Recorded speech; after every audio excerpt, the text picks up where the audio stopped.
Hey guys, today we're going to learn how to make the Pop-up Mausoleum. It's a little setting with a couple of levels where your characters can stand on, and you can kind of go inside of these side parts, and we're going to learn how to put it all together. So, pops up and lays flat. Let's get started. You're going to need a few things. First, copy of your Pop-up Mausoleum printed front and back. And if you find you're having trouble getting the pages to align, you might try printing manually and flipping manually rather than having your printer automatically print two sides. Also heard that if you resize the print to fit the page, it'll only make a couple of millimeters difference. It won't be exactly the right size, but as long as you've resized all the pages on the same ratio, that'll be fine.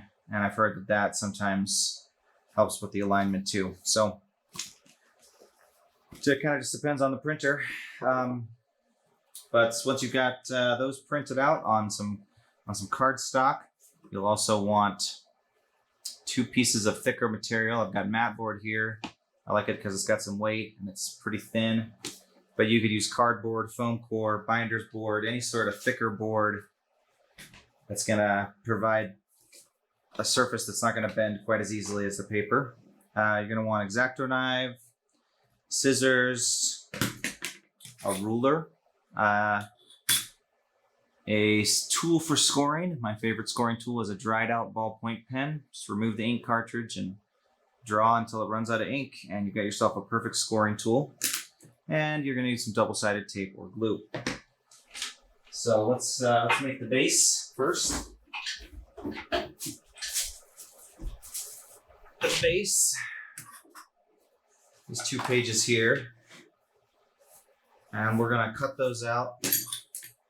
Could use scissors. X-Acto knife's kind of faster. You don't have to cut it out precisely, except for the places that are going to be overlapping. Like this one's going to be overlapping other pieces on 2 sides, the way I'm going to put it together. And there's no, you don't have to put it together any special way as long as you line up all the textures and it looks good, then you're good to go. So I got some tape on my desk here. Let's, and we are going to slice that there. Okay, so this piece is ready, that piece is ready. This piece is going to overlap right here, so cut that. And cut here and here. Here's an overlapping spot. And good to go. We can start taping these pieces together.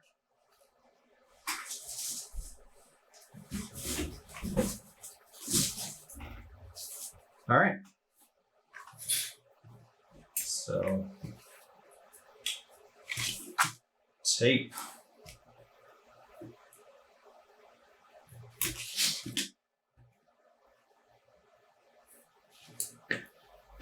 So this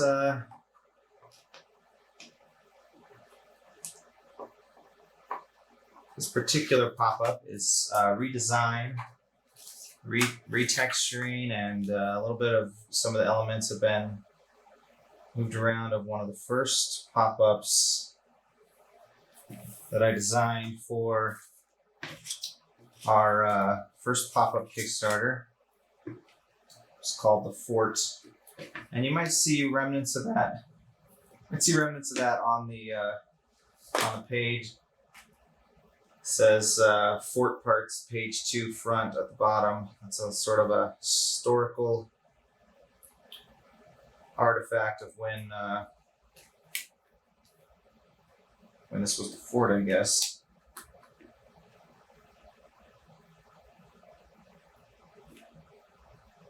So you'll want to line up the textures. It looks like these two are a little uneven. Just going to trim that. So they make a nice line going across. Apologize if the sound quality on this video is a little wonky. Got a 3D printer running in the background, and I think I'm gonna try to edit that out, but that's just that's the reality of my office at this point. So got to make these videos, and I got to have the 3D printer running. So this is life.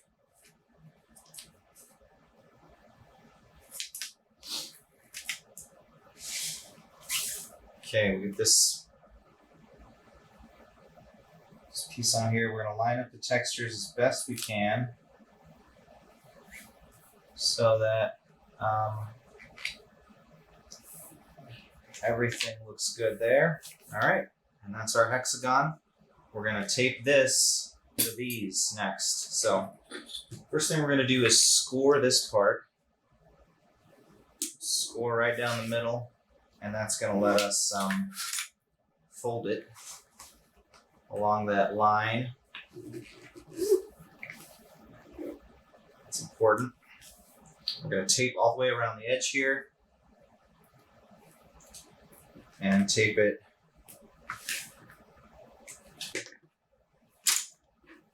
to the mat board.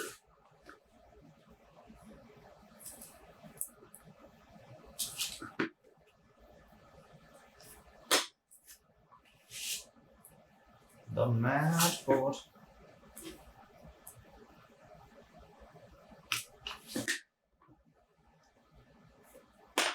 Now again, you can use cardboard, foam core. Binder's board is pretty cool for bookbinding. Old campaign signs, you know, if you have any of those laying around.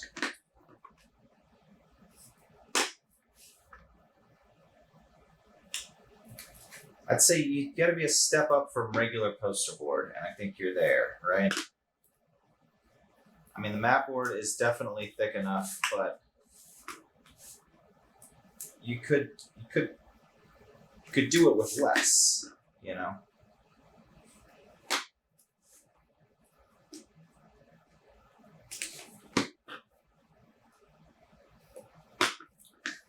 Okay, so we got tape all the way around both sides. And now we're going to tape this to that right there. Bam.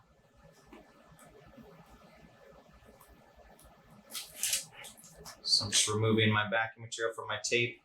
And you can get rolls of double-sided tape for, I feel like that wasn't too expensive for a whole roll on like Amazon.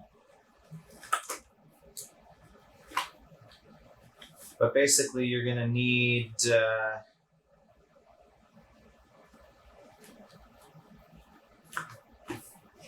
say somewhere between 5 and 7 feet of tape to put together one of these if you're just using tape. I mean, you're definitely using most of your tape with the base. You're using about 5 feet of tape for that.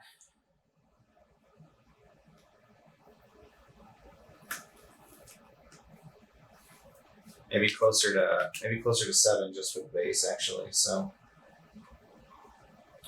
right. So the way I've taped this on, I've left a space in between these two pieces of board. Okay, I've left about a 1/4 inch, but anywhere between like 1/16 of an inch and a 1/4 inch of space in between these two is going to really help your pop-up work better. So it'll just make it lay flat as soon as you open it, and that's pretty useful if you're about to use it to surprise your players. Like, hey, you come across this, you've never seen it before. All right, so I'm going to cut all the edges off this using a paper cutter here. All the extra material.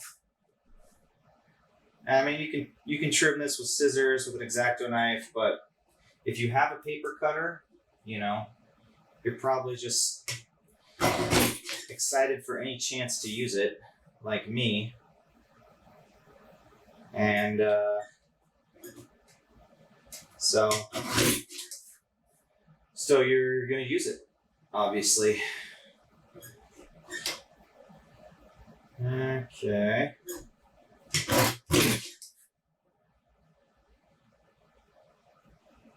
Just trimming these edges. Trimming the edges so that they're cut off like that. We have our nice hexagon that is ready to be made into a pop-up. And what we're going to do is we're going to go through these pieces numerically, starting with part number 1. But what I like to do first, before we cut anything out, is to score all the pieces so that they bend where I want them to bend. So we're going to just go from one blue arrow, find the other blue arrow pointing to it, and we're going to score along all those lines. I'm just going to score from blue arrow to blue arrow.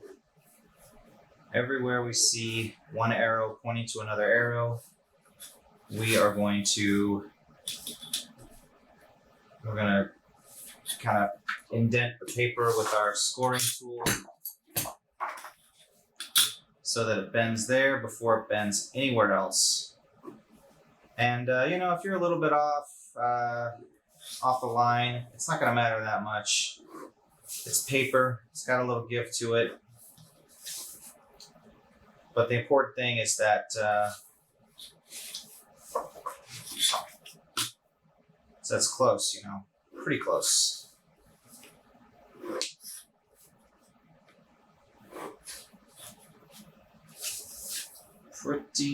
Pretty close.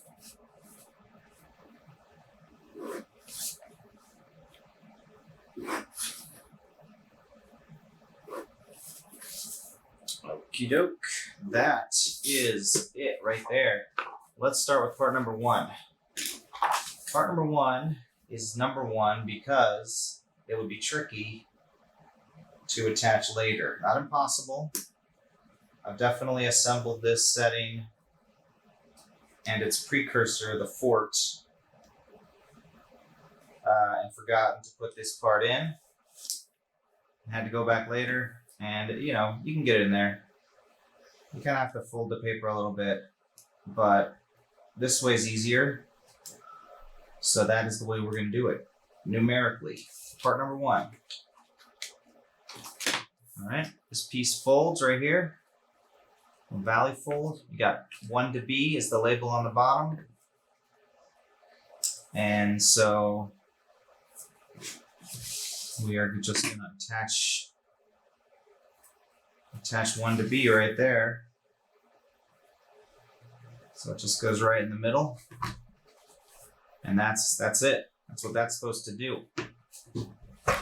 And what that's going to do is this ledge here is going to provide stability for part number 4 when we put it in. But first we're going to do parts 2 and 3. These parts have a lot of cutting, a lot of interior spaces, and that's kind of what makes it look fun later. So we're going to cut out all this white space. Actually, I'm going to cut out this slot first right here. It's an important slot. Don't forget it. Okay?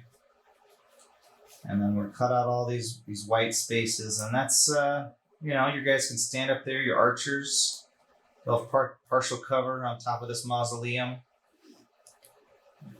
And that's going to be real nice for them, They'll be able to see the enemy. The enemy will only be able to see like a quarter of their body mass. It's going to be difficult for them to get a good shot. They'll need a real skilled archer. And let's face it, goblins just aren't that great at shooting stuff when it comes down to it. All right.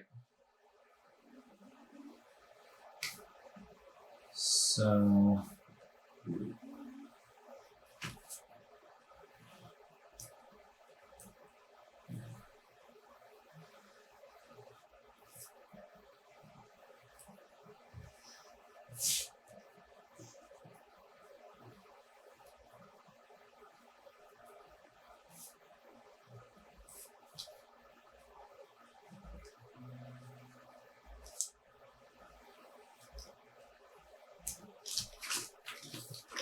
That's part number 2.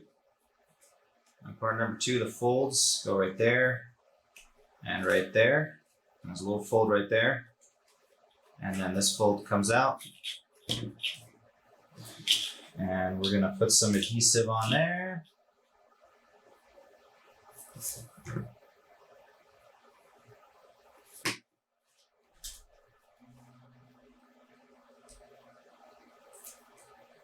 Attach 2 to B. The textures should match up. There's a little box there and everything, so you'll know exactly where to attach part 2. And then part 3 forms the other side, and we'll attach the 2 together, and they'll make a nice hexagon room or whatever. I'm not really sure. There's probably a technical word for it, but seeing as I am largely self-trained in pop-ups,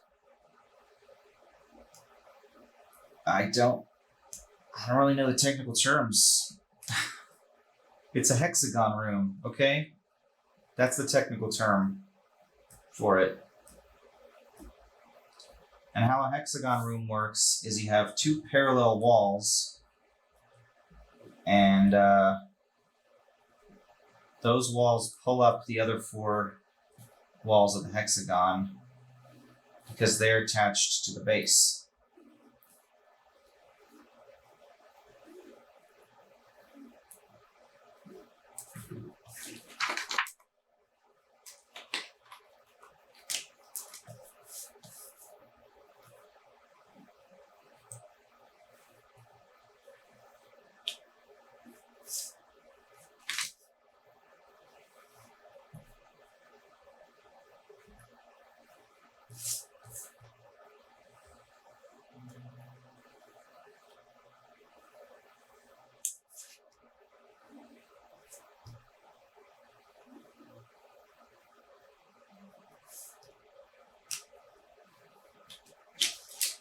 All right, we got part number 3 cut out, and that's everything that was on page 2. So throw that away, put it off our table. There we go. Pretty much exactly the same as part number 2 in terms of the shape.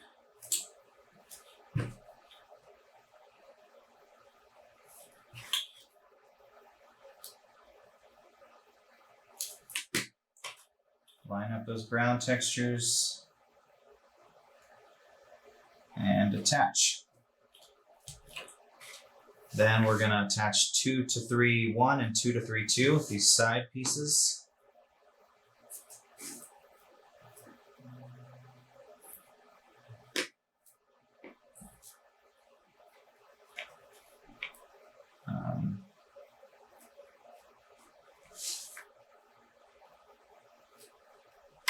To form the hexagon room. Technical term, trademark, Stonehaven Minis 2020. All right. Hexagon room. So this room, you can see these 2 walls stay parallel the whole time, and the rest folds nice and flat. Perfect. Okay. Next thing we're working on is part number 4. Now part 4 and 5 get glued together. And you remember those big slots we cut out? Parts 2 and 3? Well, the ends of parts 4 and 5 are going to go right through those slots. And it's going to make it so that the middle of parts 4 of the 4-5 combo is supported by parts 2, 3, and 1 all at the same time, making this a very stable building to put stuff on. You know, I would have no hesitation putting a full 8 or 9 metal minis on top of this thing, even some like large resin figures. No worry at all about this pop-up holding the weight.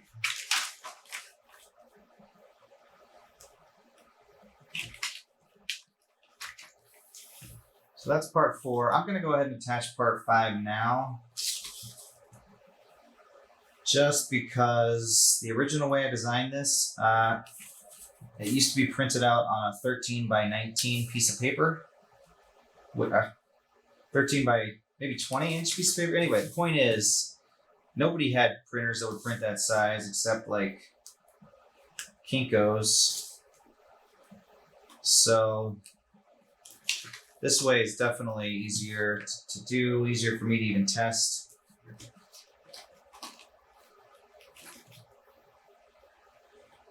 There we go. All right. So 4 to 5 gets attached right there.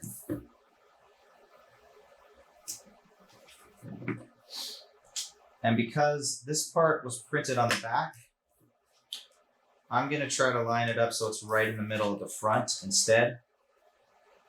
Line it up with the front textures. If you're going to line it up with textures, it's always safer to line it up with the front textures in case your alignment was a little bit off.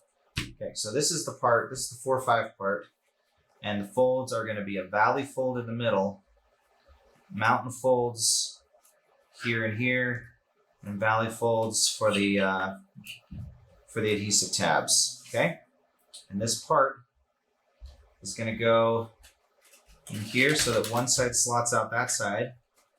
The middle is going to slot onto part 1, and the part 5 side is going to slot out the other side. So it looks like this before you glue it down. And then we're going to glue it down, you know. 5 to B. Over here.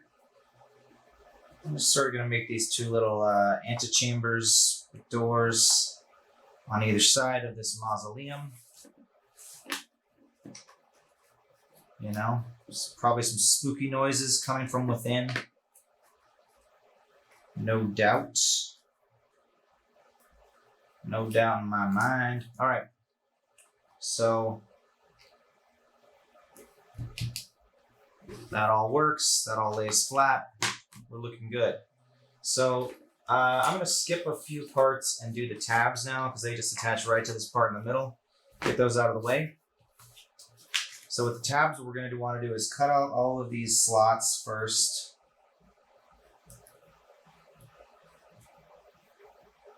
We don't want to leave those slots to last because they're going to be tricky to cut out if we leave them for last. Done it before. Just trust me. You know, obviously you can feel free to leave it to last. If you're just one of those stubborn people that will not be told what to do, like every one of my children. All right.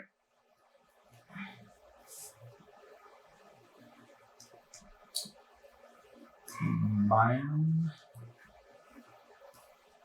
Okay. There's those 2 cutouts. And now for the other 2.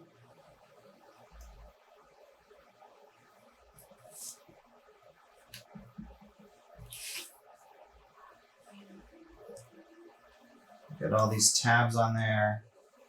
And these tabs, again, if there's a technical term for what this is in pop-ups, I don't know what it is. I call them gravity flaps. Okay? They're gravity flaps. So maybe that is the technical term.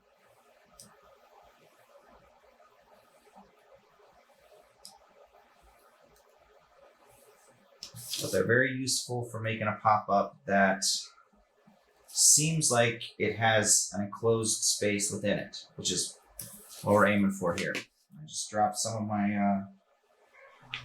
my pieces onto the ground. Here we go. Okay. So to attach these gravity flaps, you want to make sure that the angled piece is against the wall.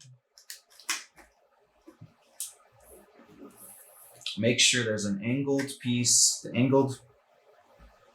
little angle in that corner, you see that? It needs to be up against the wall. And it's kind of the only way that they fit on, so that probably shouldn't be too hard to figure out, I guess. Yeah. So once you've got your flaps slotted on here, you're going to take one of these T parts, and each of these glue spots just says T because it really doesn't matter how they get glued on. They're going to work. They are going to work just fine as long as they're on there. So that's the first one.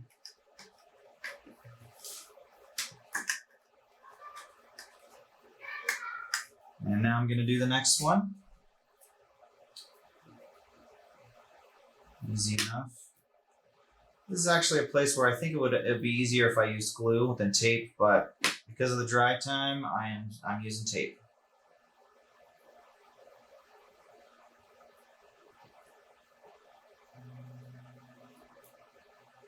Okay, so let's put that piece on. Okay.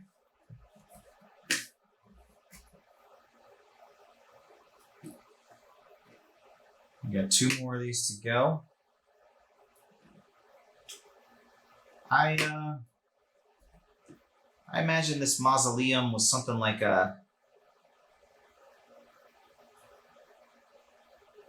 maybe less of a burial ground when I was designing it, and more like a place where people would leave certain offerings to the patron dead. You know, you got a bunch of pictures here, some fine crafted woodworking or whatever, and maybe this was just a place where people could bring stuff and leave it for the great heroes of old, their spirits to like look over, and not just, you know, heroes in battle, but like heroes of like technology and arts, which in medieval times were often the same thing. Okay, so we've done the tabs, and those tabs, you can see they just fold out and fold back up to make those walls. We're going to move on to part number 6. Part number 6 has some nice urns, a little wall, something for your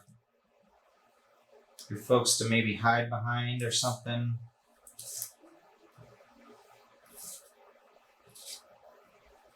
A couple of scrubbly little bushes here.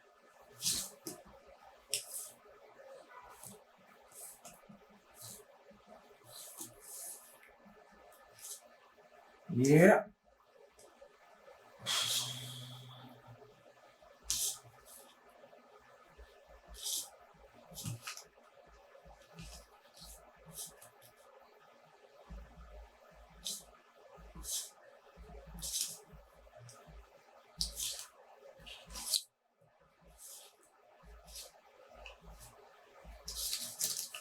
And part 6 is another pretty simple one, very common pop-up technique where you make a corner and then you just have it sit right on your center fold line, and it just pops right up. So easy.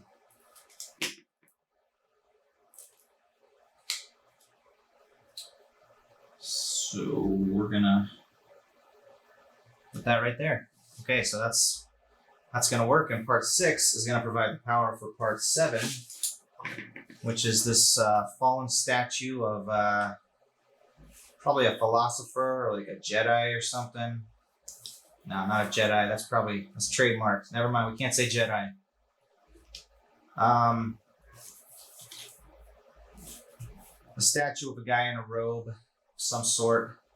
You know, if someone's wearing a robe and not a hat, that they got to be someone who was a deep thinker of some sort, you know? Did you ever see a statue of a guy in a robe and they're like, yeah, that guy was an idiot? I don't think so, you know? If he's wearing a robe, he's some sort of genius, some sort. Doesn't feel like I scored this part, so pretty obvious where to score right along that line.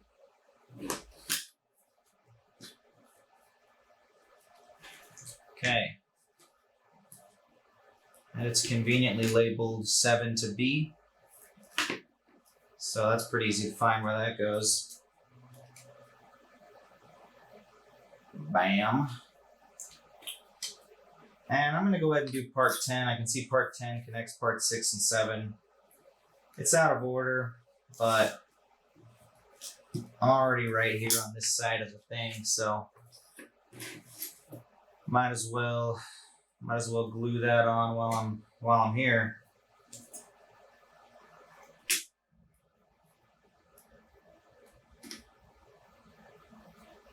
Part 10.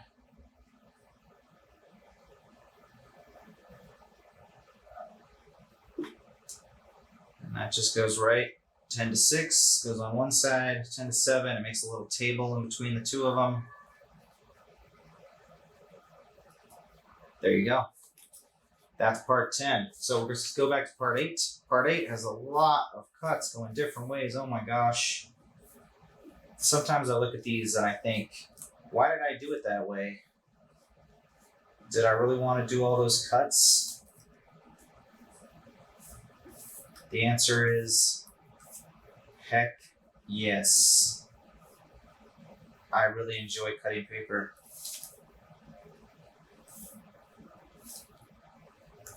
Especially when it looks nice and crisp. If you did everything just right.